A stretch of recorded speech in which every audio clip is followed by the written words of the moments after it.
ॐ सहना भवतु सहनौ भुनक्तु सह वीर्यं करवावहै तेजस्विनावधीतमस्तु मा विद्विषावहै। ॐ शान्ति शान्ति शान्तिः।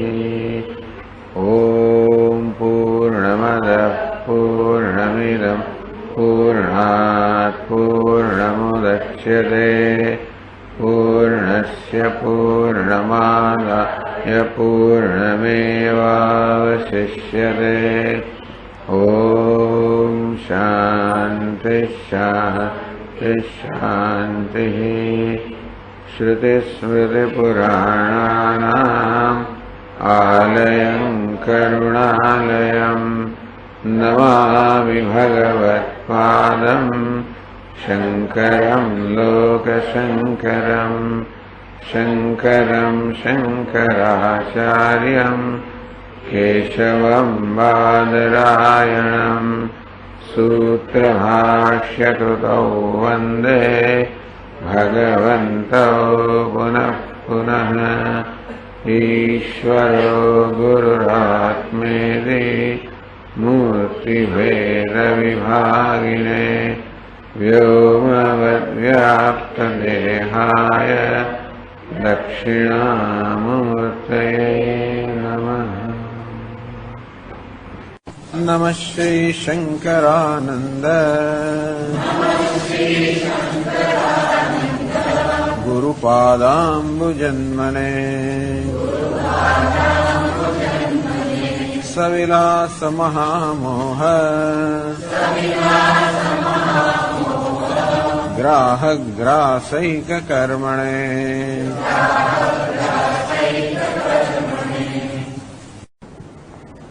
121वां श्लोक से पामराणां व्यवहृतेः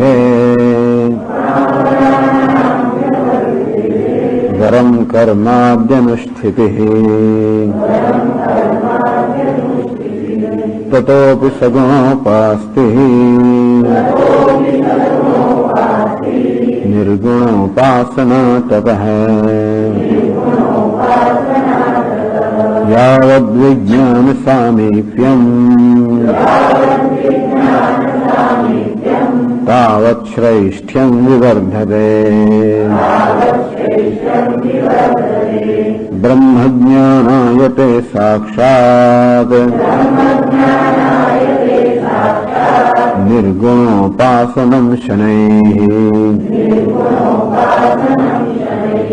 यथा संवादविभ्रान्तिः हरकाले प्रमायते विज्ञायते तथोपास्तिः मुक्तिकालेति पाकतः। संवादिभ्रमतः पुंसः प्रवृत्तस्यान्यमानतः प्रमेति चेत् तथोपास्तिः मान्तरे कारणयताम्। मूर्तिध्यानस्य मन्त्रादेः अपि कारणतायदे अस्तु नाम तथाप्यत्र प्रत्यासक्तिर्विशिष्यते।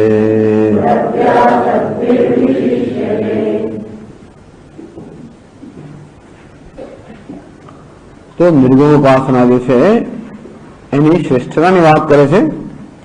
यावत तो कहू कि पामराणाम व्यवहृते है वरम कर्मादि अनुष्ठिति। जो पामर मनुष्य विषय मनुष्य જે પ્રકારના વ્યવહાર કરતા હતા જેમના જેનો કોઈ આધ્યાત્મિકતા છે જ નહીં એમના કરતા કર્માદि અનુષ્ઠિતિ શાસ્ત્રમાં કહેલા અવિહિત કર્મ વગર અનુષ્ઠાન કરવું એ ઉત્તમ છે। તદોપી સગુણોપાસની એ પ્રકારે કર્મ અનુષ્ઠાન કરનારા કરતા પણ જે સગુણની ઉપાસના કરનારા છે એ વધારે ચડિયાતા છે. એટલે સગુણ ઉપાસના કર્મ અનુષ્ઠાન કરતા વધારે ચડિયાતી છે. નિર્ગુણ ઉપાસના તો એટલે સગુણ ઉપાસના કરતા પણ નિર્ગુણ ઉપાસના ચડિયાતી છે. તો ચડિયાતાપણું આપણે કેમ નક્કી કરો છો? યાવદ વિજ્ઞાન સામિપ્યમ તાવત શ્રેષ્ઠ નિવર્તતે. તો જે સાધન વિજ્ઞાન અથવા જ્ઞાનની સમીપ હોય તાવત શ્રેષ્ઠ નિવર્તતે. જેમ જ્ઞાનની સમીપતા વધારે તેમ તેની શ્રેષ્ઠતા વધારે. જ્ઞાન છેલ્લું પગથિયું છે, ધ્યેય છે, તો જેટલું પગથિયું ઊંચું ધ્યેયની નજીક એટલી એની શ્રેષ્ઠતા વધારે. તો નિર્ગુણોપાસના શ્રેષ્ઠ છે કઈ રીતે કહો છો? બ્રહ્મ જ્ઞાનાય તે સાક્ષાત નિર્ગુણ ઉપાસનમ શનૈ. કે નિર્ગુણ બ્રહ્મની ઉપાસના, હું બ્રહ્મ છું એ પ્રકારની ઉપાસના જે છે એ શનૈ કાય કરીને સાક્ષાત બ્રહ્મ જ્ઞાનાય તે એ સાક્ષાત બ્રહ્મ જ્ઞાનમાં પરિણમે છે. હું બ્રહ્મ છું એ પ્રકારની ભાવના, હું બ્રહ્મ છું એ પ્રકારના જ્ઞાનમાં કાય કરીને પરિણમે છે. માટે બધી સાધનાઓમાં એ સર્વશ્રેષ્ઠ સાધન છે. કઈ રીતે? તો કઈ રીતે બ્રહ્મ જ્ઞાનમાં પરિણામે છે એ સમજાવે છે. યથા સંવાદ વિભ્રાંતિ ફલકાલે પ્રમાણે. જેમ સંવાદ વિભ્રાંતિ વાત કરી, વિસંવાદી ભ્રમ અને સંવાદી ભ્રમ. હવે આમાં કહેવામાં આવ્યું શરૂઆતમાં પ્રકરણ કે એવી કલ્પના કરો કે એક સ્થળે એક દીવો છે, દીવાનો પ્રકાશ બહાર ઓટલા પર પડે છે. એ આમ દૂરથી મણી જેવો દેખાય છે. અને બીજું ઘર છે જેમાં ખરેખર મણી છે, એનો પ્રકાશ ઓટલા પર પડે એ પણ મણી જેવો દેખાય. તો દૂરથી આ પ્રકાશને જ મણી માની લેનારા બે માણસો એ તરફ દોડે છે. તો જે પેલા દીવાના પ્રકાશને મણી માનતો હતો એ તો થોડો નિરાશ થાય, કારણ કે દીવો નીકળે છે. જે મણીના પ્રકાશને મણી માનતો હતો એમાં ભ્રમ તો હતો તો પ્રકાશને મણી માનતો, પરંતુ એ ત્યાં જાય ત્યારે છેવટે એ પ્રકાશ ક્યાંથી આવે છે એના ઉદ્ભવ સ્થાન તરફ નજર કરે ત્યાં મણી પ્રાપ્ત થાય છે. તેથી ભલે ભ્રમ હતો છતાં પણ એ છેવટે એના પ્રાપ્તિમાં જ્ઞાનમાં પરિણમે છે. તો પહેલા કહો વિસંવાદી ભ્રમ, જે ભ્રમ સત્ય સાથે સંવાદ રાખતો નથી, અને સંવાદી ભ્રમ બીજો ભ્રમ જે સત્યમાં પરિણમે છે, એટલે પોતાની ઈચ્છાની પૂર્તિમાં પરિણમે છે. તો જેવી રીતે સંવાદી ભ્રમ છે એનું ફળ જયારે મળે ત્યારે ફલકારે પ્રમાણે તો ફળના કાળમાં પ્રમાણ રૂપમાં પરિણમે સાધ અને વાસ્તવમાં તેના મણીનું જ્ઞાન થાય છે, મણીની પ્રાપ્તિ થાય છે. તથા ઉપાસ્તિ મુક્તિ કાળે અધિપાક વિદ્યાયતે. તે રીતે હું બ્રહ્મ છું એ પ્રકારની ઉપાસના, એ પ્રકારની ભાવના અતિપાક એ ભાવના પરિપક્વ થતી જાય અનંતે મુક્તિ કાળે મુક્તિ સમયે વિદ્યાયતે એ વિદ્યા રૂપા ભવતી. એ વિદ્યામાં હું બ્રહ્મ છું એ પ્રકારના જ્ઞાનમાં પરિણમે છે. સંવાદી બ્રહ્મતઃ પુંસ પ્રવૃત્તસ્ય અન્યમાનતઃ પ્રમાણિતિ છે. પરંતુ પેલો સંવાદી ભ્રમ જે આપણે વાત કરીએ એ ભ્રમ કઈ જ્ઞાનનું પરિણામ તો નથી, પરંતુ એ ભ્રમને કારણે એ સ્થળે જાય છે અને પછી પેલા મણીના દર્શન કરે છે અને એ રીતે મણીનું જ્ઞાન કે પ્રાપ્તિ થાય છે. તે ભ્રમ જ્ઞાનમાં પરિણામે નથી. તો કે બરાબર છે, પણ ભ્રમ એ પ્રકારની ભૂમિકા ઉત્પન્ન કરે છે જે જ્ઞાનમાં પરિણમે છે. અને તે રીતે તથા ઉપાસથી માન કરે કારણાયતા.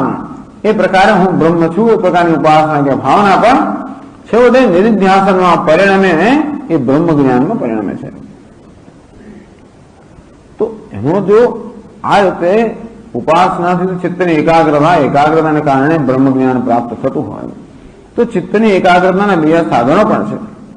મૂર્તિ ધ્યાનસ્ય મંત્રાદય અપી કારણતા. મૂર્તિનું ધ્યાન કરવું, મંત્રનો જપ કરવો, આવા ચિત્તની એકાગ્રતા પ્રાપ્ત કરવાના સાધનો છે. અને આ નિર્ગુણ ઉપાસનામાં ચિત્તની એકાગ્રતાનું સાધન છે. તો ચિત્તની એકાગ્રતા દ્વારા આ સાધન જો આપણે બ્રહ્મ જ્ઞાન પ્રાપ્ત કરાવનારા હોય તો નિર્ગુણ ઉપાસના જેમ પેલું મૂર્તિ ધ્યાન કે જપ વગેરે પણ એવા જ અસરકારક હોવા જોઈએ. અસ્તુ નામ, ચાલો એમને પણ સ્વીકારી લઈએ. તથાપિ અત્ર પ્રત્યાસત્ય વિશિષ્યતે. પરંતુ નિર્ગુણ ઉપાસના જે છે એ બ્રહ્મજ્ઞાની અત્યંત નજીક છે. પેલું મૃત્યુનું ધ્યાન કે જપ વગેરે જે છે એ બ્રહ્મજ્ઞાનથી દૂર છે, જ્યારે આ નિર્ગુણ ઉપાસના અત્યંત નજીક હોવાના કારણે એ વધારે અસરકારક છે. તો કેવી રીતે એ હવે પછીના શ્લોકથી બતાવે છે. 126મા શ્લોકમાં કહે છે, પ્રત્યાસક્તિ પ્રકારમેવ દર્શયતી. પ્રત્યાસક્તિ એટલે નજીકતા, સમીપતા. તો કેવી રીતે નિર્ગુણ ઉપાસના બ્રહ્મજ્ઞાનની સમીપ છે, એ સમીપતા પછીના શ્લોકમાં બતાવે છે કે કેવી રીતે આ નિર્ગુણ ઉપાસના બ્રહ્મજ્ઞાનમાં પરિણમે છે. નિર્ગુણોપાસનમ પક્વમ સમાધિસ્યાચ્છનૈસ્તતઃ યસ્સમાધિર્નિરોધાખ્યઃ સોનાયાસેન લભ્યતે.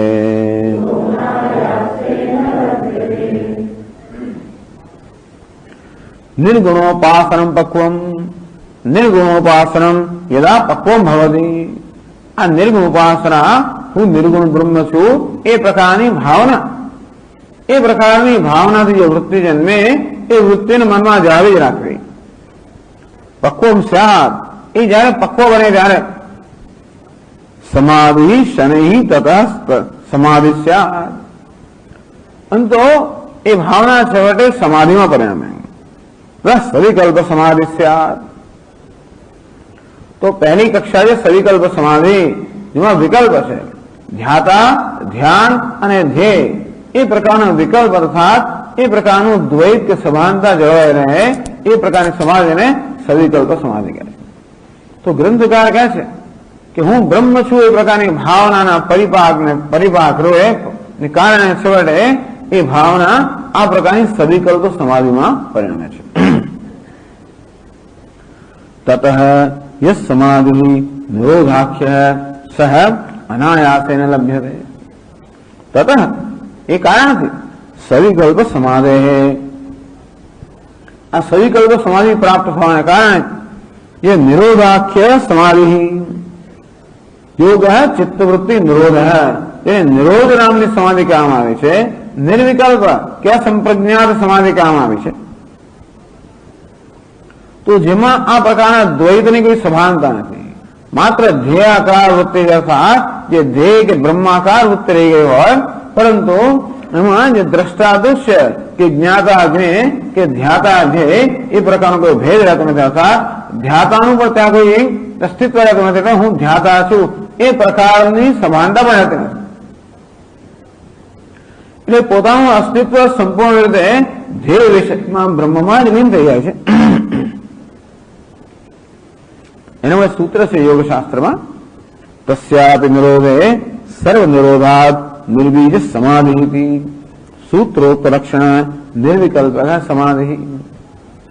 તો યોગશાસ્ત્રના પહેલા પ્રકરણમાં, પહેલા પાદમાં સમાધિ પાદ એને કહેવામાં આવે છે.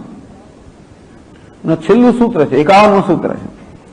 તસ્યાપી નિરોધ, આમ જે સવિકલ્પ સમાધિ છે એનો પણ જ્યારે નિરોધ થઈ જાય, ભાવ એ છે કે આપણું ધ્યાન કોઈક આપણા ધ્યેય વિષયની અંદર એકાગ્ર થઈ ગયો હતો, પણ આપણે અંદર જે કે સંસ્કાર રહેલા છે એમાં વિક્ષેપ પાડતા હોય છે, આપણને એ સમાધિમાંથી કે ધ્યાનમાંથી વિક્ષિપ્ત કરે.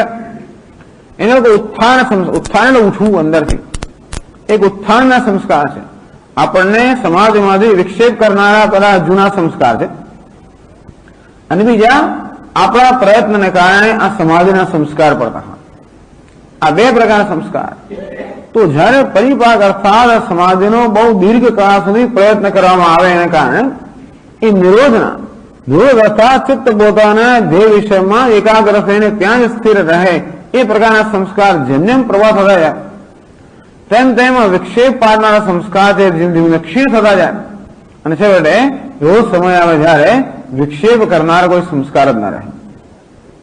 પેલું બીજ એટલે દ્વૈતનું કે વિક્ષેપ કરનારનું જે બીજ છે અંદર જે સંસ્કાર એ ધીમે ધીમે ધીમે ક્ષીણ થતા થતા અને પેલા સમાજના સંસ્કાર પ્રબળ થતા થતા એવો સમય આવે જયારે આ એ સમાધિને વિક્ષેપ્ત કરવાની કોઈ પ્રકારની ક્ષમતા આ બીજા સંસ્કારમાં રહે નહીં. એટલે કોઈ પ્રકારના પ્રયત્ન વગર પછી કોઈ વિક્ષેપ વગર એ પ્રકારની અવસ્થા જળવાઈ રહે.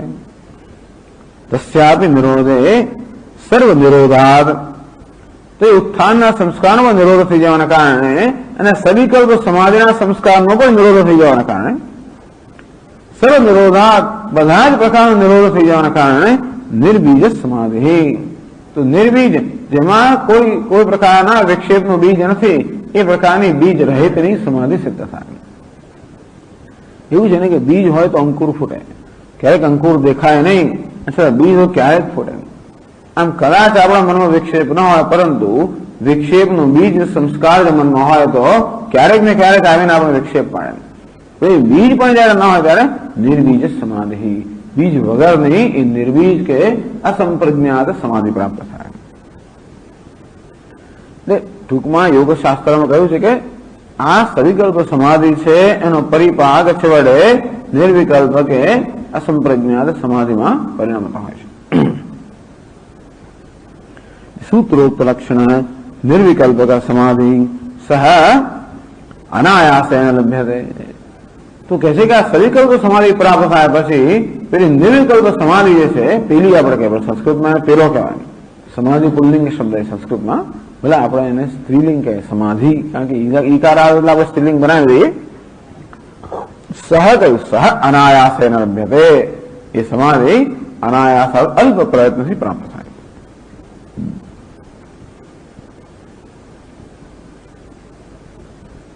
भवतु एवं, चलो एम भले रहे निर्विकल्प का लाभ है. तो आ प्रकार है भले निर्विकल्प समाधि में लाभ है. ततः किम, तो શું આપણે બ્રહ્મ જ્ઞાનમાં રસ છે તો પછી આનાથી શું આપણે લાભ થાય? એ પ્રશ્ન હતો, એનો ઉત્તર આવે છે 127માં શ્લોકમાં કહે છે નિરોધ લાભે પુંસોંતઃ असंगम वस्तु शिष्यते पुनः पुनर्वासितेऽस्मिन् वाक्याज्जायेत तत्त्वधीः. નિરોધ લાભે, આ પ્રકારે બધા પ્રકારની ચિત્તવૃત્તિનો નિરોધ યાર થઈ ગયો અને ત્યારે માત્ર આ અવસ્થાને ઉજાડનારો એક ચૈતન્ય જ બાકી રહી જાય. પુંસહંત અસંગ વસ્તુ શિષ્યતે, તો જેનો નિરોધ ન થઈ શકે એવી વસ્તુ છેડો બચી જાય. અસંગ વસ્તુ શોધિત ત્વમ પદાર્થાખ્યમ કૂટસ્થ ચૈતન્યમ. આમ શોધિત ત્વમ પદાર્થ, ત્વમ પદાર્થ એટલે આત્મા, આત્મામાં કોઈ પ્રકારનો અનાત્માનો લેશ પણ ન રહ્યો. એટલે વૃત્તિઓ હોય ત્યાં સુધી અનાત્માનો લેશ જાણે કહેવાય. અને યોગ શાસ્ત્ર કહે છે કે જ્યાં સુધી મનમાં વૃત્તિઓ હોય ત્યાં સુધી એની સાથે તાદાત્મ્ય થઈ જ જવાનું. એ લોકો વૃત્તિનો વિરોધ કરે છે એનું કારણ એ છે કે વૃત્તિ હોય ત્યાંથી તાદાત્મ્ય થઈ જ જવાનું. એ હોવાને કારણે વૃત્તિ ન હોય તો કોઈ પ્રકારનો તાદાત્મ્ય ન હોય.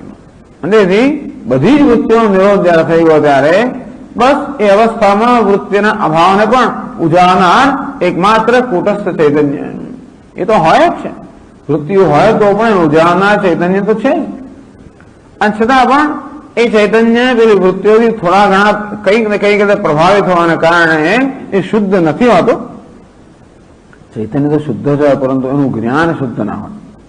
પરંતુ કોઈ પ્રકારની વૃત્તિ ન રહેવાને કારણે અસંગમ વસ્તુ શિષ્યતે, અસંગમ કારણ કે કૂટસ્થ, કૂટ નિર્વિકાર, અસંગ એટલે કોઈ સાથે જોડાયેલો નહીં. એ પ્રકારે સદ અસંગ વસ્તુ અર્થાત જે ચૈતન્ય છે એ શિષ્યતે, એ જ માત્ર શેષ અર્થાત બાકી રહે છે. તો કેમ, તો પણ શું, ધારો કે એવું રહે તો પણ કિમ ઇતિ, ધારો કે એવો પ્રશ્ન હોય કે આ પ્રકારે માત્ર કૂટસ્થ અસંગ ચૈતન્ય જ શેષ રહી જાય તો એથી શું લાભ થાય? તો બીજી પંક્તિમાં કહે છે પુનઃ પુનર્વાસતે અસ્મિન, અસ્મિન અસંગ વસ્તુની પુનઃ પુનર્વાસિતે ભાવિતે સતી.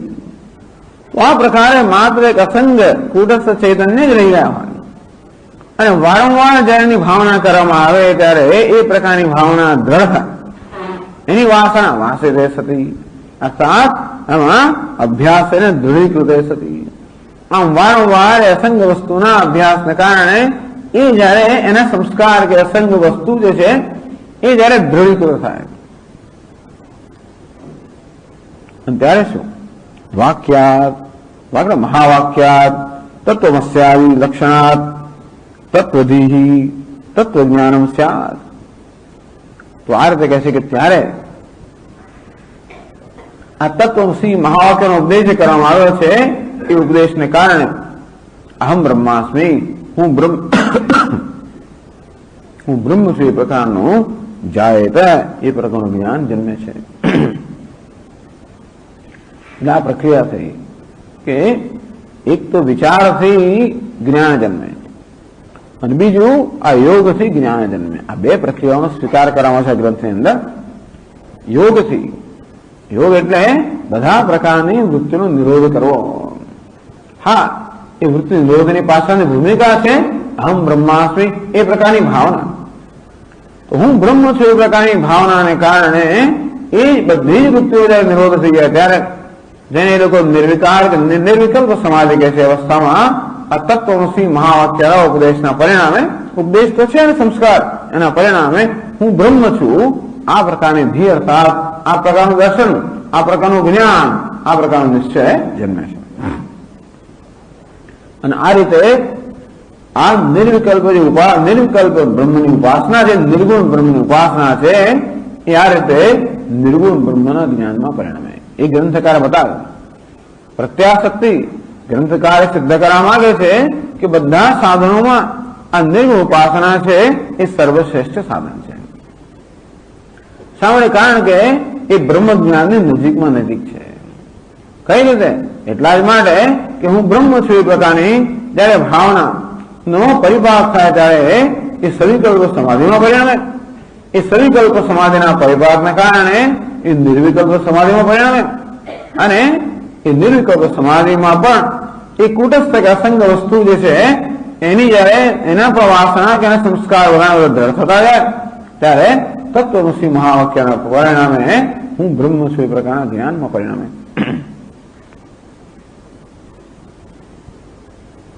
એ કેવું જ્ઞાન છે જે જ્ઞાનમાં પરિણમે? એ જ્ઞાનનું સ્વરૂપ કેવું છે? તત્વજ્ઞાન સ્વરૂપમાં વિષયથી.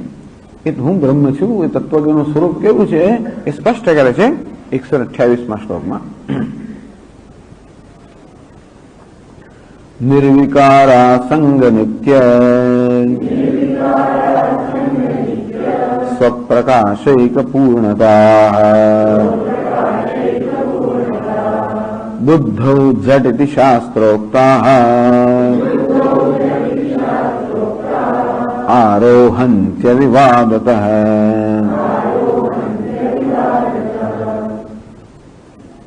નિર્વિકાર, નિર્વિકારોહમ, અસંગોહમ, નિત્યોહમ, સ્વપ્રકાશોહમ, એકોહમ, પૂર્ણોહમ ઇતિ શાસ્ત્રોક્તાઃ.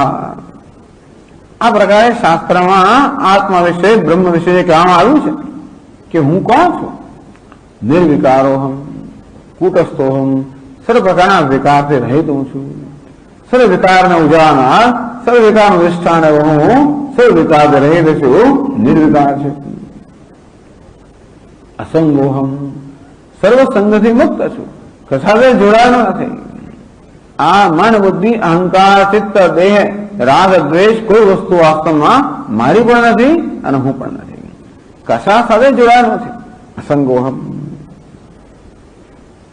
અસંગનો અર્થ એ છે કે ક્યારેય મને સંગ હતો નહીં અને છે નહીં અને હશે પણ નહીં. એ કશા સાથે ક્યારેય જોડાયેલો પણ નથી અને ભવિષ્યમાં કોઈ વસ્તુ જેની સાથે જોડાઈ ન શકે. અસંગોહમ. નિત્યોહમ, નિત્ય છું, અવિનાશી છું, જન્મ મૃત્યુ વગેરે કાળની આવી પ્રક્રિયાઓથી સર્વ વિકારથી રહિત છું.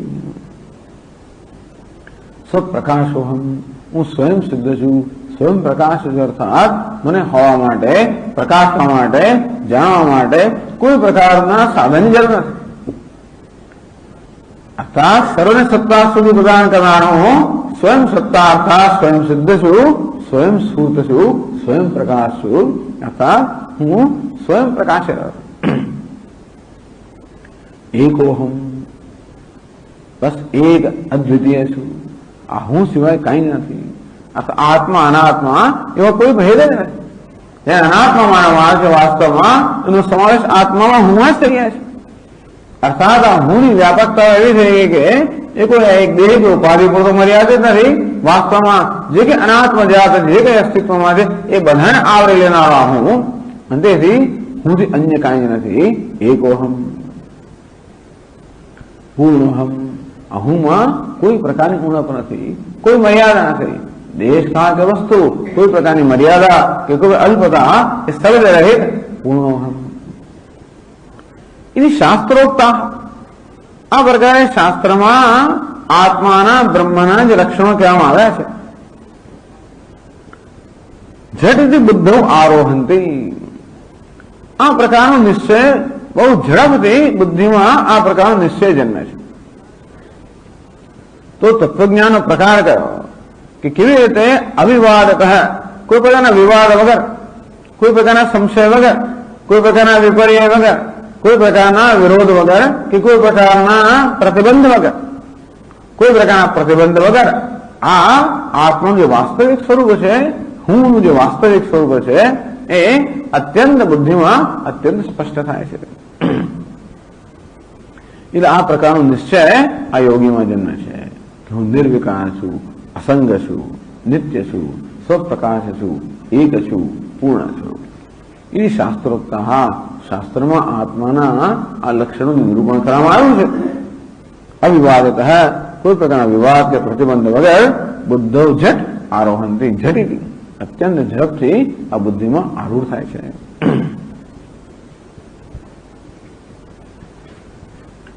નનો નિર્વિકલ્પક સમાધિવશાત અપરોક્ષ જ્ઞાન ઉદયથી, નિર્વિકલ્પક સમાધિને કારણે અપરોક્ષ જ્ઞાન જન્મે છે. ઇત્યત્ર કિમ પ્રમાણ, આપ કહી રહ્યા છો કે નિર્વિકલ્પક સમાધિને કારણે અપરોક્ષ જ્ઞાન જન્મે છે, તો આપના કહેવા માટે પ્રમાણ કરો. તો કઈ જગ્યાએ આપણને આ માટેનો પુરાવો પ્રાપ્ત થાય છે? ઇતિ આશંક્ય અમૃત બિંદુઆદિ શ્રુત સર્વાભિ પ્રમાણમિતિ. તો અમૃત બિંદુ વગેરે જે ઉપનિષદો છે એવા બધા ઉપનિષદો આ વિચાર માટે પ્રમાણભૂત છે. અર્થાત એમાં પુરાવો પ્રાપ્ત થાય છે. એ સ્પષ્ટ રીતે કહે છે કે નિર્વિકલ્પક સમાધિને કારણે જ્ઞાન જન્મે છે. તો 129 શ્લોકમાં એ કહે છે, યોગાભ્યાસસ્ત્વેતદર્થઃ અમૃત બિંદ્વાદિષુ શ્રુતઃ એવં ચ દૃષ્ટદ્વારાપી હેતુત્વાદન્યતો વરમ.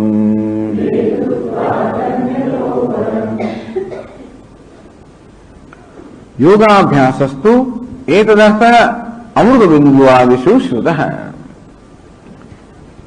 તો એતદર્થ, આ હેતુ માટે, અર્થાત આ પ્રકારે અપરોક્ષ જ્ઞાન પ્રાપ્ત થાય એ માટે અમૃત બિંદુઆદિષુ, અમૃત બિંદુ વગેરે આ ઉપનિષદોમાં યોગાભ્યાસ એતદર્થ શ્રુતઃ.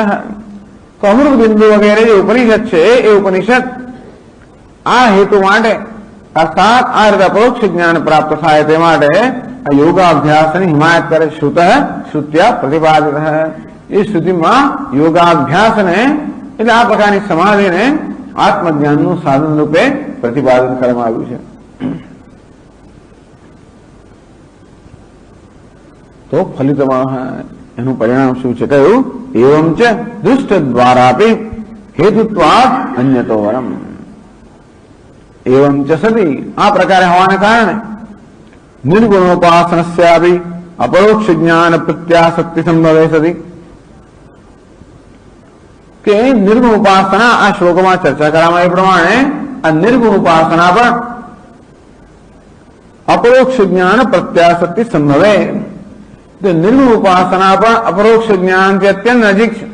એટલે નિર્ગુણ ઉપાસના કેવી રીતે સવિકલ્પ સમાધિ અને નિર્વિકલ્પ સમાધિ દ્વારા અપરોક્ષ જ્ઞાન પ્રાપ્ત કરવામાં આવી છે, અને આ રીતે અપરોક્ષ જ્ઞાનની અત્યંત સમીપ હોવાના કારણે दृष्ट द्वारा भी निर्विकल्प समाधि लाभ द्वारेण, तो सविकल्प समाधि द्वारा निर्विकल्प समाधि द्वारा अपरोक्ष ज्ञान उत्पन्न करतो होवाने कारणे अन्यतः वरम એ બીજા બધા કરતા શ્રેષ્ઠ છે.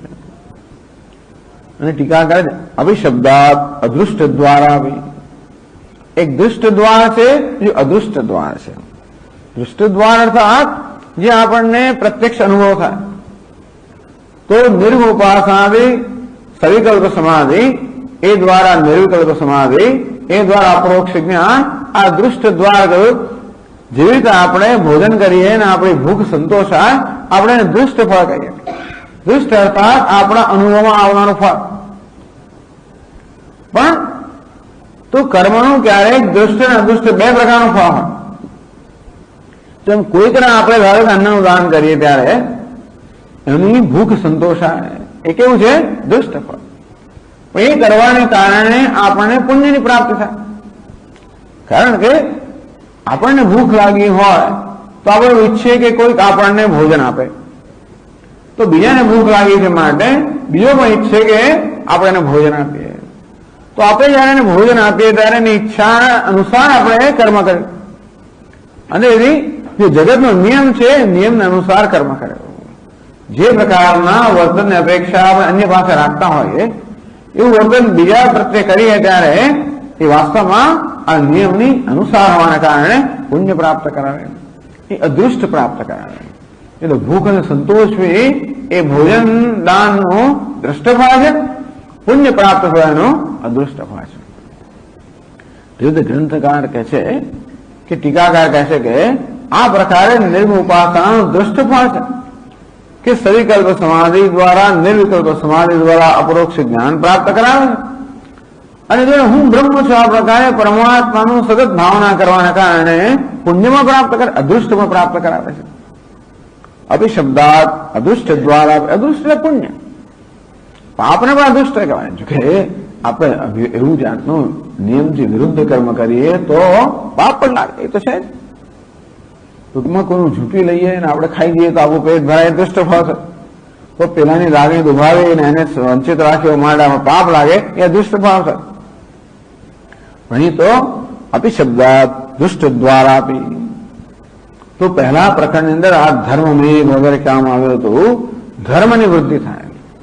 તો સતત ઈશ્વરનું ચિંતન કરવાને કારણે સ્વાભાવિક છે કે ભગવાનનું નામસ્મરણ કરીએ તો એનાથી પણ વધારે ઈશ્વરનું સતત ચિંતન કરીએ તો આ પુણ્ય પ્રાપ્ત થાય, ધર્મની વૃદ્ધિ થાય અને એ દ્વારા પણ આપણને અપરોક્ષ જ્ઞાનનું સાધન બને. આમ જ્ઞાન પ્રાપ્ત કરવા માટે આપણો પ્રયત્ન તદુપરા ઈશ્વરનો અનુગ્રહ, અદૃષ્ટ એટલે ઈશ્વરનો અનુગ્રહ એમાં પ્રાપ્ત થાય. અદૃષ્ટ દ્વારા બી હેતુત્વાદ જ્ઞાન સાધનત્વાદ. આ પ્રકારે નિર્ગુણ ઉપાસના છે એ દૃષ્ટ દ્વાર અને અદૃષ્ટ દ્વાર. દૃષ્ટ દ્વારા દુષ્ટ વડે અને અદૃષ્ટ બંને વડે અપરોક્ષ જ્ઞાનનું કારણ હોવાને કારણે અન્યતઃ વરમ અન્યતઃ સગુણોપાસનાદિભ્ય વરમ શ્રેષ્ઠ ઇત્યર્થઃ. તેથી એ બીજા બધા સાધનો કરતા, એટલે સગુણ ઉપાસના અને બીજા બધા સાધનો કરતા ચઢિયાતું છે, શ્રેષ્ઠ છે. એમ કરીને નિર્ગુણ ઉપાસનાની સાધનના રૂપમાં શ્રેષ્ઠતા પ્રવાહ કરી.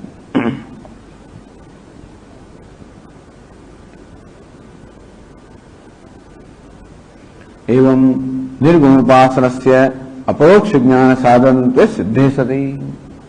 આ પ્રકારે નિર્ગુણ ઉપાસના છે એ અપરોક્ષ જ્ઞાનનું સાધન છે એ ગ્રંથકારે સિદ્ધ કર્યું. એવમ સદી તત્ પરિત્યજ્ય અન્યત્ય પ્રવૃત્તારામ વૃથાશ્રમસ્ય. તો ઉત્તમ સાધન જ્યારે ઉપલબ્ધ હોય ત્યારે એ સાધનને છોડીને બીજા બધા સાધન અપનાવવા. તો જ્ઞાન માટે નિર્ગુણ ઉપાસના સર્વશ્રેષ્ઠ સાધન ઉપલબ્ધ હોવા છતાં પણ એ સિવાયના બીજા બધા સાધન અપનાવવા વૃથા શ્રમસ્યા, એ બધો વૃથા પરિશ્રમ છે. ఇది લૌકિક ન્યાય દર્શનના લૌકિક ન્યાય દર્શનથી 130માં શ્લોકમાં ગ્રંથકાર એ કહે છે ઉપેક્ષિત તીર્થયાત્રા જપાદીનેવ કુર્વતામ पिंडम समुत्सृज्य करम लेढ़ीति न्याय आपतेद। उपेक्षित तद એટલે નિર્ગુણ ઉપાસન ઉપેક્ષા આ નિર્ગુણ ઉપાસન સર્વસાધારણમાં શ્રેષ્ઠ હોવા છતાં પણ એ નિર્ગુણ ઉપાસન ઉપેક્ષા કરીને तीर्थयात्रा जपादीय कुर्वता, ये साधकों बस तीर्थयात्रा जप आ वगैरह वाला साधनों में જ રત રહેતા હોય છે. એમની સ્થિતિ કેવી છે? પિંડમ સમુત્સૃજ્ય કરમ લેઢી, પિંડમ નવનીત ગોલકમ ત્યક્ત્વા, કોઈક આપણને હાથમાં માખણનો ગોળો આપે, એ ગોળાને આપણે છોડી દઈએ અને હાથ ચાટીએ, એના જેવું છે. નવનીત ગોલકમ ત્યક્ત્વા હસ્તમ આસ્વાદયતિ, એને માખણનો સ્વાદ લેવા માટે સીધે સીધું માખણ ખાવાના બદલે એ માખણનો ત્યાગ કરીને હાથ પર ચડેલા માખણ હાથને ચાટે છે, એને જેવું થઈ ગયું. અને તે રીતે આ સર્વશ્રેષ્ઠ ઉપાય આ માખણ છે નિર્ગુણ ઉપાસના, તો એ આપણા હાથમાં છે, અર્થાત આપણને ઉપલબ્ધ છે, અને છતાં પણ એ છોડીને બીજા બધા સાધનો અપનાવવા એ પિંડ છોડીને હાથ ચાટવા જેવું છે. यदि न्याय है आपतेत, आ प्रकार न्याय आपतेत, ये प्रकार न्याय नो प्रसंग उपस्थित था. अर्थात आ प्रकार मूर्खता से कहेवाय. टूंकमां श्रेष्ठ वस्तु उपलब्ध होय छतां पण एनो त्याग करने तो एनाथी उतरती वस्तु ने अपनाववी ए मूर्खता છે. અને તેથી ઘણો શ્રમ કરવો પડે. તો એટલો શ્રમ જો આમાં કરવામાં આવે એટલે શ્રેષ્ઠ સાધન એટલામાં કહેવામાં આવે કે એટલો શ્રમ જો આમાં કરવામાં આવે તો ઉત્તમ ફળ પ્રાપ્ત કરાવે, અને એટલો શ્રમ પેલા ઉતરતા સાધનમાં કરવામાં આવે તો ફળ પ્રાપ્ત ન કરવા માટે વૃથા શ્રમસ્યાત, વૃથા બધો શ્રમ થાય માટે આ નિર્ગુણ ઉપાસના સાધન જે છે એ શ્રેષ્ઠ સાધન છે, એને અપનાવવું જોઈએ.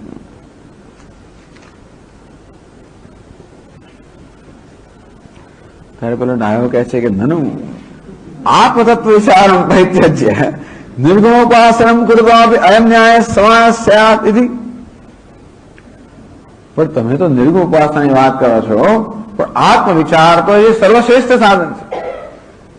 આ પ્રકરણના પ્રારંભમાં જ કહેવામાં આવ્યું કે આત્મવિચારમાં જેમની ક્ષમતા નથી, આત્મવિચાર કરવા છતાં પણ જેમને જ્ઞાન ઉત્પન્ન થતું નથી, એમને માટે એની પછીનું એનાથી ઉતરતું પણ અત્યંત નજીકનું સાધન છે નિર્ગુણ ઉપાસના. તો જયારે કહેવામાં આવ્યું કે નિર્ગુણ ઉપાસના રૂપી ઉત્તમ સાધન ઉપલબ્ધ હોવા છતાં પણ બીજા બધા હીન સાધનો અપનાવનારા આમ પિંડનો ત્યાગ કરીને હાથ ચાટતા હોય, હાથેથી ચાટે, એના જેવું થયું. તો કોઈ કહે કે તો પછી પેલા આત્મતત્વનો વિચાર રૂપી સાધન છોડીને આ નિર્ગુણ ઉપાસના કરનારાના માટે એવું જ કહેવાય ને. એ પણ આત્મતત્વ વિચાર જેવું ઉત્તમ સાધન, સર્વશ્રેષ્ઠ સાધન છે, એનો ત્યાગ કરીને આ નિર્ગુણ ઉપાસનાનું અનુષ્ઠાન કરતા હોય તો એ લોકો પણ પેલા પિંડનો ત્યાગ કરીને હથેળી ચાટતા, એના જેવું થયું કે ના કહેવાય. ઇતિહાસંગે અંગીકરો, વાત તો સાચી છે. 131 શ્લોકમાં એ કહે છે ઉપાસકાનામપ્યેવમ विचार त्यागतो यदि बाढ़ं तस्माद् विचारस्य असंभवे योग ईरितः.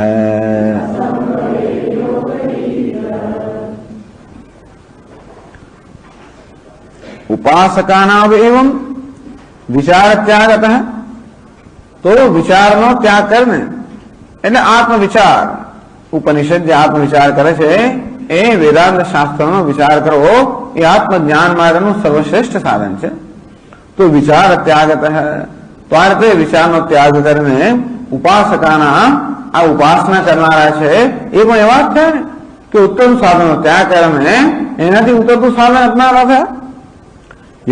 યદી તો એ પણ એ જ કક્ષામાં આવી ગયા. એવું જો આપ કહેતા હો તો બાઢમ, આપની વાત સાચી છે કે હા ભાઈ, આત્મતત્વનો વિચાર છોડીને નિર્ગુણ ઉપાસના કરનારા પણ એ જ કક્ષાના કહેવાય. ઉત્તમ સાધન છોડીને ઉતરતું સાધન અપનાવનારા કહેવાય. તરી નિર્ગુણ ઉપાસના કુતઃ પ્રતિપાદ્યતે, તો એવું હોય તો પછી આપ આ નિર્ગુણ ઉપાસનાનું પ્રતિપાદન કેમ કરી રહ્યા છે? આપ સ્વીકારતા હો કે આત્મતત્વના વિચાર કરતા નિર્ગુણ ઉપાસના ઉતરતી છે અને માટે પેલાને છોડીને આને ન અપનાવવી જોઈએ. તો શા માટે આપ નિર્ગુણ ઉપાસનાની પ્રતિપાદન કરી રહ્યા છો? શા માટે? તેનો ઉત્તર કહે છે તસ્માદ વિચારસ્ય અસંભવે યોગ ઈદિતઃ. યસ્માત ઉક્ત ન્યાય પ્રસંગ તસ્માદ, કારણ કે અમે ન કરી આવો, અમે ખરેખર આત્મવિચાર છોડીને બીજા કોઈ સાધનની હિમાયત ના જ કરી, બીજા કોઈ સાધન પ્રતિપાદન ન કરી. કારણ કે અમે પણ એ સ્થિતિમાં ટૂંકમાં અમે પણ એ પ્રકારનો ન્યાયને પછી એમાં જ આવી જઈએ કે લોકોને પિંડને બદલે હાથ હથેલી ચાટવાનું કહેવાનું એના સમાન થઈ જઈએ. પરંતુ વિચારસ્ય અસંભવે, પણ જે હાથમાં પેલો માખણનો જે પિંડ છે એ માખણનો પિંડ હાથમાં પકડી શકતો નથી. આપણે કેચ કરીએ થઈ અમે અને ન પકડી શકે તો શું થાય? છૂટી જાય હાથમાં. તો હવે હથેળી ચાટવું સારું છે. ટૂંકમાં જેના હાથમાં પેલો માખણનો પિંડ રહેતો નથી, પેલો ક્રિકેટમાં બોલ આમ આવે ને છટકી ગયો હાથમાંથી, કેચ છટકી ગયો, અને તે રીતે માખણનો પિંડ આપણે એને આપીએ અને હાથમાં એ ધારો કે પકડી શકે નહીં, પેલું લપસી જાય ને હાથમાંથી નીચે પડી જાય. અને તો પછી એવું હોવાને કારણે આત્મતત્વ વિચારવી સાધન જે અપનાવી શકે એમ નથી. એ માટે જે પ્રકારની બુદ્ધિની એકાગ્રતા અને સૂક્ષ્મતા જોઈએ જે ધરાવતો નથી, એવું હોવાને કારણે તો પછી એવું કોઈ નિયમ નથી. મય એવ મનાધત્સ્વ મય બુદ્ધિ નિવેશ. ભગવાન કહે કે તારા મનને મારામાં સ્થાપિત કર, તારી બુદ્ધિને મારામાં પ્રવિષ્ટ કર. નિવસિષ્યસી મય એવ અત ઉર્ધ્વમ ન સંશય. તારા મન અને બુદ્ધિ બંનેને મને સમર્પિત કરીશ તો તું મારા નિવાસ કરશે, અર્થાત મને પ્રાપ્ત કરશે, કોઈ સંશય નથી. અથ ચિત્તમ સમાધાતમ ન શક્નોસી. ભગવાન મારા મન બુદ્ધિને ચિત્તને આત્મામાં સમાહિત કરવાની મારામાં ક્ષમતા નથી. અભ્યાસ યોગેન તદ મામ ઈચ્છાપ્તુમ ધનંજય. તો કઈ વાંધો નહીં, અભ્યાસ યોગથી અભ્યાસ કર, સતત ધ્યાન કરવાના અભ્યાસથી તું મને પ્રાપ્ત કરવાનો પ્રયત્ન કર. અભ્યાસ કરો અર્થાત ભગવાનનું ધ્યાન કરવું એમાં બહુ અઘરું છે. અભ્યાસ એ સમર્થો છે. તો તારામાં ચિત્તની એ પ્રકારની સ્થિરતા ન હોય તો કઈ વાંધો નહીં. મત કર્મ પરમો ભવ. તમારી સેવા કર, જે કઈ કર્મ કરે એ મારી સેવાના રૂપમાં કરે, બીજું કઈ ના કરે છે, બધું મારી સેવા જ કર્યા કરે. અથઈ પણ હું કરું તમારી સેવા ભગવાન કરવું કેવી રીતે? મારા બધા પુત્ર પરિવાર બધા હોય અને મારે બધી ઈચ્છાઓ પૂરી કરવાની હોય, બીજા કર્મ કરવાના ને સકામ કરવા. અથઈ તપ્ય શક્તોસી કર્તુમ મદ્યોગમાં આશ્રિત. આ પ્રકારે સતત મારી સેવા કરવું એ પ્રકારનું કર્મ કરવાની પ્રધાનમાં જો શક્યતા ન હોય તો સર્વ કર્મ ફળ ત્યાગમ તતઃ કુરુ યથાત્માન. તો બધા કર્મના ફળનો ત્યાગ કરવો. આમ આ પ્રકારે પરંપરા બતાવે છે. એટલે કયું સાધન શ્રેષ્ઠ કહેવાય? આમ જોવા જઈએ તો મન અને બુદ્ધિ બંને ભગવાનમાં સ્થાપિત કરવા, સમાહિત કરવા એ શ્રેષ્ઠ સાધન છે. પણ એ ન કરી શકે એના માટે અભ્યાસ, એ પણ ન કરી શકે એના માટે ભગવાનને સર્વ કર્મ સમર્પિત કરવા, એ પણ ન કરી શકે એના માટે સર્વ કર્મનું ફળ સમર્પિત કરવું. આ પ્રકારે આપણને આવી રીતે વિકલ્પ આવે છે. વિકલ્પો અહીં પણ એ જ કરવું કે વિચાર માટે જે લોકો સમર્થ નથી, એ પ્રકારની સૂક્ષ્મતાને એકાગ્રતા ધરાવતા નથી, એમના માટે અમે આ નિર્ગુણ ઉપાસનાનું પ્રતિપાદન કર્યું.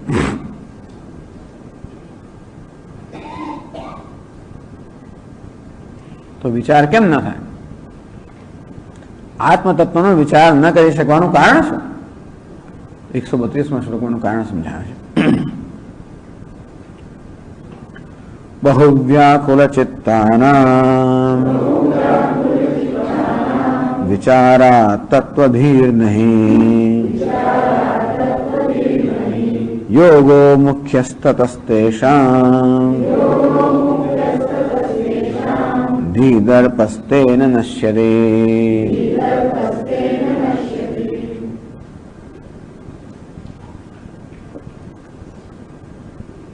બહુ વ્યાકુળ ચિત્તાના, જેના ચિત્તમાં ખૂબ વ્યાકુળતા છે. વિચારા તત્વધી નહીં, ચિત્તમાં વ્યાકુળતા હોવાને કારણે વિચાર દ્વારા એમનામાં તત્વજ્ઞાન જન્મતું નથી. ટૂંકમાં આત્મતત્વનો વિચાર કરવા માટે ચિત્તની એકાગ્રતા જોઈએ, ચિત્તની સૂક્ષ્મતા જોઈએ. દૃશ્યતે ત્વગ્રયાવદ્યા સૂક્ષ્મયા સૂક્ષ્મદર્શિભિઃ. આમ એકાગ્રતા જોઈએ અને બુદ્ધિની સૂક્ષ્મતા પણ જોઈએ તો આત્મતત્વનું વિચાર દર્શન થઈ શકે. બહુ વ્યાકુળ ચિત્ત પણ જેના ચિત્તમાં વ્યાકુળતા છે અંતેથી આમ આત્મતત્વ વિચાર માટેની જેનામાં નિરાકરા છે, જેનું મન કયું કરવા માંગે છે. ટૂંકમાં તત્વનો વિચાર કરવા માટે આ મનની પ્રવૃત્તિ છે કે કરવામાંથી મુક્ત થઈને કે જાણવા માટે જયારે મન પ્રવૃત્ત થયું હોય એને મનમાં સાત્વિકતા હોય. સત્વા સંજાયતે જ્ઞાનમ, સાત્વિકતા હોય ત્યારે મન એ જાણવા કે સમજવા માટે તૈયાર છે. ત્યારે કોઈ પ્રકારનો અધ્યારોપ નથી કરતો, કોઈ પ્રકારના દ્વૈત કે વસ્તુનો અધ્યારોપ નથી કરતો. અને જે સત્વા સંજાયતે એટલે સત્વ હોય ત્યારે જ્ઞાન જન્મે. આ પ્રકારે જ્ઞાન જન્મવા માટેની યોગ્ય મનસ્થિતિ હોય અને તો પછી શાસ્ત્રના વિચાર દ્વારા જ્ઞાન જન્મી શકે. પરંતુ જયારે એ પ્રકારની સાત્વિકતા ન હોય, એ પ્રકારની નિર્મળતા ન હોય, એ પ્રકારની સૂક્ષ્મતા ન હોય ત્યારે વિચાર કરવા છતાં પણ જ્ઞાન જન્મતું નથી. વિચાર તત્વથી નહીં, વિચાર કરવા છતાં પણ આ તત્વજ્ઞાન જન્મતું નથી. યતઃ વિચારો ન સંભવતી અતઃ યોગ કર્તવ્ય. તો વિચાર એના માટે સંભવિત નથી, માટે એને યોગનું અનુષ્ઠાન કરવું જોઈએ, ઉપાસના અનુષ્ઠાન કરવું જોઈએ. બીજી પંક્તિમાં કહે છે યોગો મુખ્ય તતસ્તેષામ. એ કારણથી તેષામ યોગ મુખ્ય. અને ભલે આત્મતત્વનો વિચાર ભલે સર્વશ્રેષ્ઠ સાધન રહ્યું, પરંતુ એ સાધન અપનાવવાની ક્ષમતા ન હોવાને કારણે આ સાધકો માટે આ યોગ અર્થાત પોતાના ચિત્તને એકાગ્ર કરવું એ એમના માટે સર્વશ્રેષ્ઠ સાધન થયું. એટલે પહેલું ન શક્ય હોય તો બીજું. ઉત્તમા સહજાવસ્થા, દ્વિતીયા ધ્યાન ધારણા, તૃતીય પ્રતિમા પૂજા, હોમયાત્રા, ચતુર્થિકા.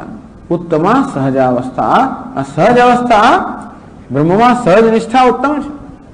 દ્વિતીયા ધ્યાન ધારણા, એ જયારે સંભવિત ન હોય ત્યારે આ ધ્યાન ધારણા એટલે અભ્યાસનો પ્રયત્ન છે. તૃતીયા પ્રતિમા પૂજા, એ પણ જયારે સંભવિત ન હોય ત્યારે પ્રતિમાની પૂજા અર્થાત ભગવાનની પૂજા. હોમ યાત્રા, ચતુર્થિકા, એ પૂજામાં જયારે શક્ય ન હોય હોમ યાત્રા વગેરે. ટૂંકમાં આ પ્રકારે સાધનનું તારતમ્ય હોય છે. યોગ મુખ્ય તતઃ. એ કારણથી આ સાધકો માટે યોગ મુખ્ય અર્થાત પ્રથમ કે ઉત્તમ સાધન છે. કેમ એમને માટે યોગ મુખ્ય સાધન એવું કેમ? તો કે છે ધીદર્પસ તેન નશ્યતિ. તેન યોગેર યતઃ ધીદર્પ નશ્યતિ. યોગ થતા ચિત્તને આ રીતે બ્રહ્મ પોતાના ચિત્તમાં બ્રહ્મની ભાવના જાળવી રાખવાના પ્રયત્નને કારણે ધીદર્પ બુદ્ધિ પ્રમાદ નશ્યતિ. આ દર્પનો અર્થ વ્યાકુળતામાં કરવામાં આવે કે બુદ્ધિની વ્યાકુળતા છે ધીમે ધીમે ધીમે ઓછી થતી જાય. બુદ્ધિનો પ્રમાદ છે તો પ્રજ્ઞામાન્યમ, જ્ઞાન ન થવા માટેના ભિન્ન ભિન્ન જે કારણો કયામાં આ પ્રજ્ઞાની મંદતા. તો બુદ્ધિનો પ્રમાદ, એ પ્રમાદ છે એ દૂર થાય અથવા બુદ્ધિની વ્યાકુળતા છે ધીમે ધીમે ધીમે દૂર થતી જાય. અને આ રીતે આ સાધક છે એ ક્યાં તો આત્મતત્વના વિચાર માટે તૈયાર થાય અથવા તો સમાધિ દ્વારા અપરોક્ષ જ્ઞાન માટે તૈયાર થાય. અતઃ યોગ તેષામ મુખ્ય. માટે આ પ્રકારના સાધનો માટે યોગ મુખ્ય છે, એ ઉત્તમ સાધન છે. એવં વ્યાકુળ ચિત્તાનામ યોગસ્ય મુખ્યત્વમ અભિધાય. આ પ્રકારે જેમનું ચિત્ત વ્યાકુળ છે એમને માટે યોગ મુખ્ય છે એવું કયા પછી તદહિતાનામ વિચાર એવ મુખ્ય. પરંતુ જેના ચિત્તમાં વ્યાકુળતા નથી એમને માટે વિચાર શ્રેષ્ઠ છે. એ પણ કહે છે 133માં શ્લોકમાં.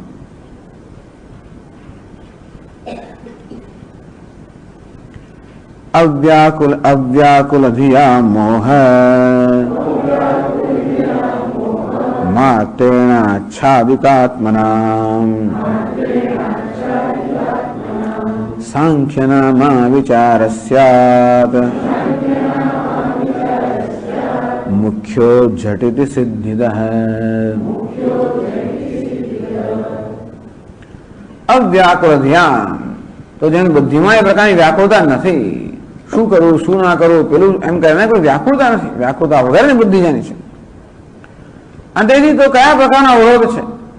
એક તો આવરણ, બીજો વિક્ષેપ અને મળ, આ પ્રકારના અવરોધ કહેવામાં આવ્યા. તો જ્યાં મલ છે, રાગ દ્વેષ છે, ત્યાં આગળ તો કર્મયોગ, જ્યાં વિક્ષેપ છે ત્યાં આગળ ઉપાસના, અને માત્ર આવરણ છે ત્યાં આગળ વિચાર. તો આ પ્રકારે સાધુનું તારતમ્ય કહેવામાં. પહેલું છે કર્મયોગ દ્વારા રાગ દ્વેષ મલ દૂર થાય, પછી ભગવાનના ધ્યાન દ્વારા ઉપાસના દ્વારા પેલી ચિત્તનો વિક્ષેપ દૂર થાય, અને છેવટે આત્મવિચાર દ્વારા તત્વજ્ઞાન પ્રાપ્ત થાય. અવ્યાકુલ ધિયમ, તો જેમની બુદ્ધિ આ પ્રકારની વ્યાકુળતાથી રહિત છે, મુક્ત છે. મોહ માત્રેણ આચ્છાદિત આત્મના, તો જેમનો આત્મા માત્ર આ મોહથી અર્થાત અજ્ઞાનના આવરણથી આચ્છાદિત છે. આમ તો બધાનો આત્મા આવરણથી આચ્છાદિત હોય છે, પણ આવરણ ઉપરાંત બાજુ વિક્ષેપ હોય અને વિક્ષેપ ઉપરાંત બાજુ મળ હોય. તો જે પ્રકારનો અવરોધ હોય એ અવરોધને દૂર કરવાને એને માટેનું યોગ્ય સાધન અપનાવવું જોઈએ. એટલે કહ્યું કે જો આવરણ, વિક્ષેપ અને મળ આ ત્રણેય હોય તો કર્મયોગ જોઈએ, આવરણ ને વિક્ષેપ હોય તો ઉપાસના, અને માત્ર આવરણ વિક્ષેપ ન હોય તો આત્મવિચાર. મોહ માત્રેણ આચ્છાદિત આત્મનામ, તેથી માત્ર મોહથી, આવરણથી, અવિદ્યાથી જેમનું આત્મજ્ઞાન આચ્છાદિત છે, બીજો કોઈ અવરોધ જ્યાં નથી. સાંખ્ય નામ વિચારસ્ય મુખ્ય, એમને માટે સાંખ્ય જેને કહેવામાં આવે છે એ વિચાર. સાંખ્ય એટલે આત્મા અનાત્મ વિવેક, જેને આત્મ વિચાર કહેવામાં આવે છે. સાંખ્ય જેનું નામ છે, એવો આત્મા અનાત્મ વિવેક જે છે એ આવા સાધકો માટે શ્રેષ્ઠ છે. સાંખ્ય નામ વિચાર, સાંખ્ય શબ્દ વાચ્ય તત્વ વિચારો મુખ્ય. એ સાંખ્ય એટલે પુરુષ પ્રકૃતિ વિવેક, આત્મ અનાત્મ વિવેક, એ સાંખ્ય. એટલા માટે ભગવદ્ ગીતાના બીજા અધ્યાય પર સાંખ્ય યોગ કહેવામાં આવ્યો. તો સાંખ્ય થાય, આમ તો સાંખ્ય આત્મા પણ થતો હોય છે, તો સાંખ્ય યોગ એટલે આત્મજ્ઞાન જેનો વિષય છે એવો યોગ, અથવા તો સાંખ્ય એટલે કે આત્મા અનાત્મા વિવેક જેમાં કરવામાં આવ્યો એ પ્રકારનો જેનો વિષય છે. ભગવાને બીજા અધ્યાયમાં આત્માનાત્મ વિવેક કર્યો. દેહિનોસ્મિન યથા દેહ કૌમારમ યૌવનમ જરા, એમ કરીને ભગવાને કહ્યું કે ભાઈ આ દેહની અવસ્થાઓ છે કૌમાર, યૌવન, જરાવલી, દેહની અને મૃત્યુ. અને આ બધી અવસ્થાની અંદર પણ જે સરળ વિકારથી કે પરિવર્તન રહિત છે એ આત્મા છે. એટલે કહ્યું અવિનાશી તદ્વિદ્ધિ યેન સર્વમ તતમ, જેના વડે આ સમગ્ર જગત વ્યાપ્ત છે એ સર્વ અધિષ્ઠાન છે એવો પરમાત્મા અવિનાશી છે. અંતવંત ઇમે દેહા નિત્યસ્યોક્તા શરીરિણ, પરંતુ અનિત્ય જે આત્મા છે આ દેહ જે છે અંતવાન છે, એમ કરીને આત્મા અવિનાશી છે, દેહ અંતવાન છે. આ રીતે ભગવદ્ ગીતાના બીજા અધ્યાયમાં ભગવાને આત્મા અનાત્મ વિવેક, આત્માના પણ લક્ષણ ગયા, અનાત્માના પણ લક્ષણ ગયા. આ રીતે એને સાંખ્ય કહેવામાં આવ્યું. સાંખ્ય નામ વિચાર સ્યાત, આ પ્રકારે તત્વનો વિચાર. તત્વનો વિચાર એટલે કે ભાઈ આત્માનો શું સ્વભાવ છે, કોહમસ્મી, હું કોણ છું. જેમ ઐતરેય ઉપનિષદમાં આ પ્રકારનો પ્રશ્ન કરવામાં આવે, કોહમ, કે બૃહદારણ્યક ઉપનિષદમાં પ્રશ્ન કરવામાં આવે, કોહમ, હું કોણ છું, આત્મતત્વનું શું સ્વરૂપ છે. તો આ પ્રકારે જે વિચાર ઉપનિષદની મદદથી એને સાંખ્ય કહેવામાં આવે છે. અહીં સાંખ્યનો અર્થ પેલું સાંખ્ય શાસ્ત્ર કરવાનું, પછી સાંખ્ય શાસ્ત્રમાં પણ એટલે કપિલ મુનિએ રચેલું સાંખ્ય શાસ્ત્ર, એમાં પણ આ આત્મ વિચાર મુખ્ય છે. બીજી ઘણી બધી વસ્તુઓ શાસ્ત્રમાં છે, પરંતુ આત્મા અનાત્મ વિવેક છે એમાં મુખ્ય વસ્તુ છે. સાંખ્ય નામ વિચારસ્ય મુખ્ય હૈ.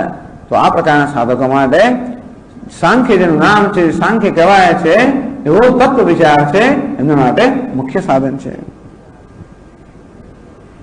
કુતઃ, શા માટે મુખ્ય સાધન કહો છો? તો કે છે ઝટથી સિદ્ધિદ, કારણ કે ઝટ સંસ્કૃતમાં શબ્દ ઝટિતિ, ઝટ એટલે ઝડપથી, આપણે ઝટ કહીએ ને એવી રીતે ઝટથી, ઝડપથી સિદ્ધિદ, સિદ્ધિમ દદાતી. સિદ્ધિ એટલે આત્મજ્ઞાન બી સિદ્ધિ પ્રદાન કરનારો છે. બહુ ઝડપથી, શીઘ્રથી, શીઘ્રતયા આત્મજ્ઞાન બી સિદ્ધિ પ્રદાન કરનાર હોવાના કારણે સાંખ્ય જેને કહેવામાં આવ્યો એ તત્વ વિચાર છે એ આ પ્રકારના સાધકો જેની બુદ્ધિમાં વ્યાકુળતા નથી અને એવી જેમના મનમાં હવે કોઈ મન કે વિક્ષેપ પ્રતિબંધ રહ્યો નથી, માત્ર આવા નામનો પ્રતિબંધ છે, એમને એ આવરણ દૂર કરવા માટે તત્વ વિચાર સર્વશ્રેષ્ઠ સાધન છે. આ પ્રકારે વારંવાર આ ગ્રંથકાર નિર્વિકલ્પ ઉપાસના, નિર્ગુણ ઉપાસના સાથે સાથે તત્વ વિચારને સરખાવતા જ રહેશે, જેથી બંનેનું શું સ્થાન છે એ આપણે સમજી શકીએ. આવતા ક્લાસમાં આગળ જોઈશું. ઓમ પૂર્ણમદ પૂર્ણમિદમ પૂર્ણાત પૂર્ણમુદચ્યતે પૂર્ણમાદાય પૂર્ણમેવાવશિષ્યતે. ઓમ શાંતિ શાંતિ શાંતિ. શંકરં શંકરાચાર્યં કેશવં બાદરાયણં સૂત્રભાષ્યકૃતૌ વંદે ભગવन्तौ પુનઃ પુનઃ. ઈશ્વરો ગુરુરાત્મેતિ મૂર્તિભેદવિભાગિને વ્યોમવદ્વ્યાપ્તદેહાય દક્ષિણામૂર્તયે નમઃ. ઓમ શાંતિ શાંતિ શાંતિ. હરિ ઓમ. શ્રી ગુરુભ્યો નમઃ. હરિ ઓમ.